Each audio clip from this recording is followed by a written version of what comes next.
RMP PMP వైద్యుల గుర్తింపు కోసం రానున్న అసెంబ్లీ సమావేశాల్లో చర్చించేందుకు సముఖత వ్యక్తం చేసిన శాసనసభ్యులకు ఎమ్మెల్సీలకు రుణపడి ఉంటామని AP medical practitioners association RMPI and PMP 213/84 Narasaraopet division అధ్యక్షుడు షేక్ బాజీ అన్నారు.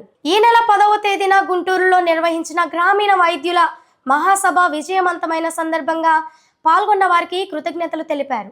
ప్రాథమిక వైద్య వృత్తికి గుర్తింపు కోసం 40 ఏళ్లుగా ఆర్ఎంపీ పీఎంపీ వైద్యులు పోరాటం చేస్తున్నట్లు తెలిపారు. తమ సమస్యలను ప్రభుత్వం దృష్టికి తీసుకెళ్లేందుకు ఈ నెల 10వ తేదీన సుమారు 3000 మంది ఆర్ఎంపీ పీఎంపీలతో గుంటూరులో మహాసభ నిర్వహించినట్లు తెలిపారు. పలువురు ప్రజాప్రతినిధులు హాజరై తమ సమస్యలను ప్రభుత్వ దృష్టికి తీసుకెళ్లి పరిష్కరిస్తామని హామీ ఇచ్చారని తెలిపారు. నా పేరు షేక్ బాజీ. నేను AP MPa association 2013/84 Narasaraopet division అధ్యక్షుడిని.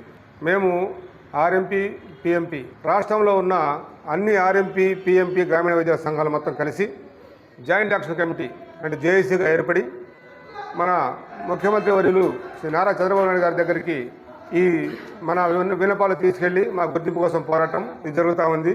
అందులో భాగంగానే ప్రతి ఉమ్మడి జిల్లాలో ఒక సమావేశం కాడికి పెడుతూ అక్కడ ఉన్న ప్రజాప్రతినిధుల్ని ఎమ్మెల్యేలు ఎంపీలు అక్కడున్న మంత్రుల్ని ప్రజాప్రతినిధులందరినీ పిలిపించి మా సమస్యలు వారి ద్వారా ప్రభుత్వానికి చేరవేసే క్రమంలో అన్ని జిల్లాల మాదిరిగానే మన ఉమ్మడి గుంటూరు జిల్లాలో మొన్న 10వ తేదీన మా ఈ మహాసభ ఆర్ఎంపీల మహాసభ జరగటం జరిగింది.